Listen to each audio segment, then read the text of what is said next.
Good afternoon. It is May 9th. Happy Mother's Day to all the mothers out there.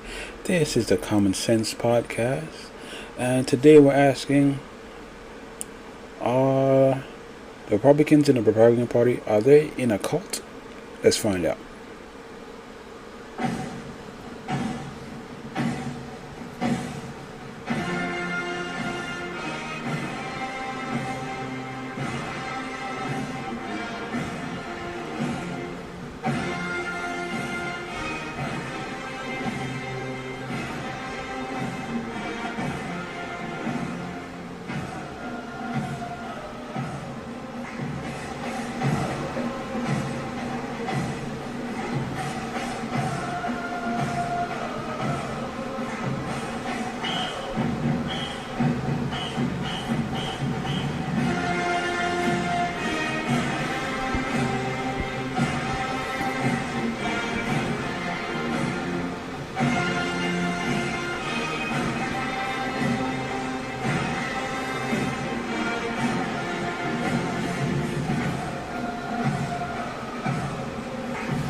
Alright, yep.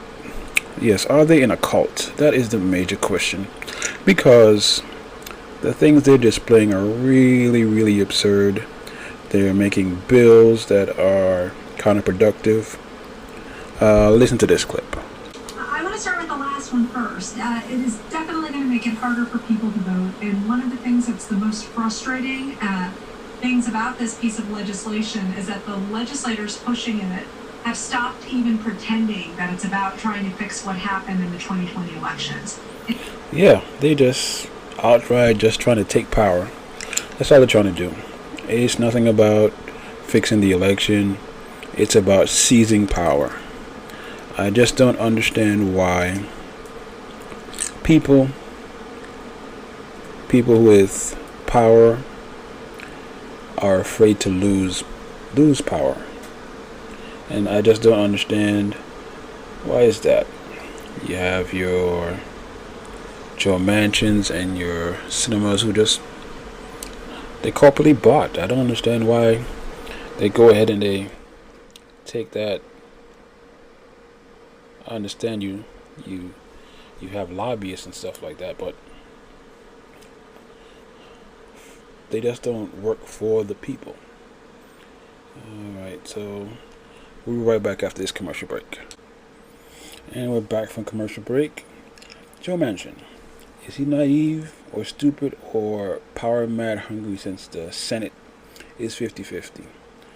I don't know, but listen to this clip and we'll talk about it afterward.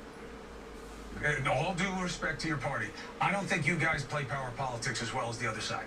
And I think that if you were to get rid of the filibuster, McConnell would use it against you guys when he gets back in power, and it's only a matter of time, in a way that you never even thought of using it. So I hear you on that. Well, he could use it already. But I'm just saying, Senator, right now you have infrastructure, you have needs for families, you have a lot of gross deficits that you're dealing with. There's a chance that you get none of it passed. Forget about, background checks or anything like that. Let's see what we've done already, Chris. Yes, sir. Look what we've done. $1.9 trillion. Look what we did last year in all bipartisan way. Look what we've done this year. We didn't do it with a bipartisan way, but we did it because it needed to be done with the pandemic that we had. We did it at 1.9 trillion. But you didn't do it bipartisan. No, we had a process of bipartisanship to a certain extent. But then there were no votes. There would have been more. But there wasn't. But there was one. Well, we didn't try. We had some votes as far as in the. But they went through the reconciliation process, Senator, as you know. You went through reconciliation because they weren't going to work with you on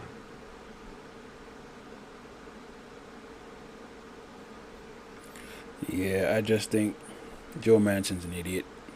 Straight idiot. Or being paid by the lobbyists because he already owns, he has stock in hotels. So he's against minimum wage. He's against people of his own state. And there is bipartisanship between the voters, but not bipartisanship through Congress. And I just don't understand why they voted for him. Just because he's a Democrat, he doesn't have to vote for a Democrat. Just go ahead and vote for whoever aligns with your needs. And this dude does not, and I mean does not, align with anyone of the people. He's a corporate stooge, corporate lackey, I guess. I don't understand why he's still in office and he holds the deciding vote. And we'll be back after this. And we're back. Don't forget to subscribe, rate, review, Google, maybe Spotify. We are available on SoundCloud. Next topic, Keisha Lance Bottom is not rerunning election for mayor. Is that good or bad? I think it could be good, as long as they have someone replaceable that does a good job in Georgia. She can run for Senate. She can run for governor. She can also run for House Representative and also Secretary of State. But where does that leave Nobel Peace Prize nominee Stacey Abrams? Oh, they can team up. One could be governor, one can be lieutenant governor. Who knows? She's not going again for the mayor of Atlanta. I think she's going to run for governor, and either her or Stacey Abrams will be a good pick. And we'll see when that comes up. On to our next topic. Biden is in favor for waiving the patent for vaccine. I think is a good idea. This will help us globally, and it's a global pandemic, so why not? Let's go ahead and help everybody out, and then reap the benefits. Next topic. Florida has signed into law voter restrictions. Will the poor people of the Anglo Saxon suffer? I think yes. Because a lot of people in Florida don't characterize themselves as Latino or Latinx. A lot of white Latinos who take the privilege of being white because they don't speak Spanish. Spanish is not their first language because the next generation. So yes, the Anglo-Saxons will suffer. I think this is a bad law, and I hope Senate and expand voter rights in their For the People Act. Hope that passes real soon. Our next topic, Governor Kemp. Our buddy Governor Kemp signed into law that student athletes can make money, but school can take up to 75% and redistribute to all students after they leave school. So why are they taking the people money? Another form of a monopoly. How come the football players, they can license their likeness, get $4 to $5 million, and only walk away with what? 1.5, and still got to pay taxes on top of that? This will hurt with recruiting. Next topic. DeKalb County is getting free IDs for those who need ID for voting. Yes, this is a good. I'm talking about a great move by DeKalb, because everybody's think it's about voter IDs. Nope. That law is against all people of color and poor people. Let's see what it is. Poor people. We got to get that thing moved. We got to pass the For the People Act, and then we're good to go. Liz Cheney will be the sacrificial lamb that will lose her position due to election law. Yes, they are moving heavy to get her out of office. When you speak up, man, it's just crazy. I don't understand why when you speak the truth, people believe the lie more better. I just don't understand it. Yes, she will lose her position. She won't lose money or anything like that. She just lose her position. And the other chick that's trying to vouch for a job all day, it's a cult-like behavior, man. Survival of the fittest. The election fraud conspiracy. Arizona just did an audit that wasted money. Just straight wasted taxpayer money to do an audit of, hey, what are we doing? Yeah, it went Democrat. It will go Democrat because guess what? Data shows that the electorate is getting younger, more tolerant, more mixed. Anglo Saxons will not be the dominant population in the next, I'd say, 5 to 10 years, and they just wasted money. And let's take a commercial break. And we are back again. Follow, subscribe, Google, SoundCloud, rate, review. Let's get this podcast going. And for one of our main stories tonight, Marjorie Taylor Greene. Yes, that crazy woman who got in the Senate. I don't know how. The House. I don't know how she got in. And she just wants the calling for the impeachment of Joe Biden. Listen to this clip. Well, do you all think that Joe Biden should be impeached?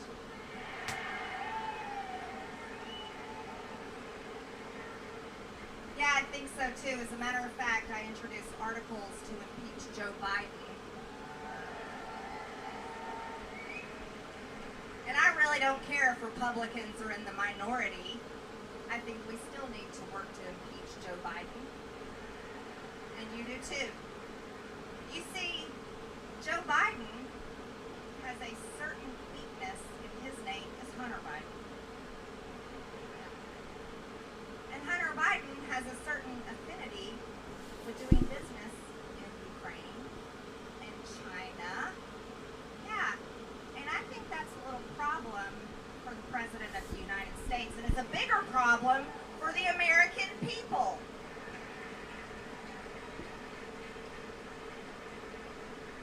Because the Democrats impeached President Trump over a perfect phone call, by the way. So, I don't think that's the way that it works. And I think accountability is important. After all, the American people, all of you and all of me, all my life, we've had to be accountable, right? Nobody just lets us off the hook because we're friends with all the right people. Isn't that so? No. And the American people deserve to see our leaders who are paid with our tax dollars held accountable for doing wrong to the American people. All right, let's get this shit started. She said accountability. That is a joke because number 45 steals from people. He's never been held accountable. He's a rich kid. And they will never ever, well, right now they might be, but he is the poster child for getting over quick, robbing from poor people to give it to himself. She says indict Joe Biden. That's the most asinine thing I've ever heard. And I guess because she thinks that her status with, Trump, she's riding his coattails, and I guess they want to get back because he got impeached twice. If the Republican Party was not, I know it's Mother's Day, you're not supposed to call people stupid, but they are stupid, uneducated, that you see that someone is enhancing his rich friends. Come on, man. Stealing from the poorest of the poor people. Gotta be kidding me. I just don't understand. I was going to talk about Matt Gaetz, but he's a loser also.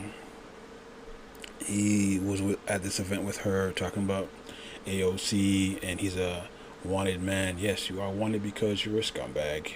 I don't care if you had sex with a 17 or 18-year-old, you're still a scumbag. Your rich daddy got you out of tickets before, I'm not going to do it this time. Okay, moving on to our last subject. Our last subject is the purity of the ballot box. White primaries. Texas law that they're trying to sign into law is a throwback to Jim Crow, Reconstruction, post-slavery. The clip I'm about to show you this is why we have to improve our educational system, because the Republican who wrote the bill, he looks like he's no more than maybe 30, 35. And just listen. You'll see what I'm talking about. You chose a peculiar term in drafting this bill, and you talked about preserving the purity of the ballot box. Is that correct? Yeah, that's a quotation from the Texas Constitution. It would be Article 6, Section 4. Right. And are you aware of the history behind that provision of the Constitution? I'm not. What was your motivation for using that term purity at the ballot box? Because that's a specific set of words that has a lot of meaning in state history. Well, what was your intention? I'm going to answer for you. You know, you may have figured it out by now. I really like the state constitution, and I think as a legislative body, just as Congress should, they should be looking for their authority from their charter, from the thing that gives them power. And so when we're looking at what authorizes us, right, the sovereign people of the state of Texas who delegated their authority through the Constitution, we then should look to the Constitution and say, what gives us authority to do anything on this issue? And that's the provision that does that. And so that would be why. Did you look at the history before using that word? No. The only thing, if we were to have a discussion, maybe over some coffee or drink something, I could go into the details of Article 1 really well. I've read the debates and the journals of the Convention of 1870. Pause for 1 second. And everyone in the shot, they're all white. On that for that thing, but I'm not familiar with the one. You may have missed it then, and this would have been very obvious, I think, to anybody who looked at that language. And that provision was drafted specifically to disenfranchise black people, black voters, in fact, following the Civil War. Did you know that? No, I'm sorry to hear that. And are you familiar with white primaries? We've heard and read of such thing. Have you read about those? It's a disgusting thing, yes. Did you realize that purity of the ballot box language in the Texas Constitution gave rise to all white primaries? No, I didn't. And did you know that this purity at the ballot box justification was also used during the Jim Crow era to prevent black people from voting? No, those are troubling things. I didn't know that was their. Did you know that in states across the country that penal disenfranchisement schemes were put in place, including in Texas, as far back as 1845, to effectively lock African American people out of the political process? Are you aware of this history? You know, I think we said a few times that I wasn't aware of any kind of malicious intent in use of that term. Okay. And the reason it was used is I looked at the Constitution because I believe our authority is derived from the people, and that's why. Gentleman's time's expired. Yes, the gentleman's time has expired. This is what I don't understand.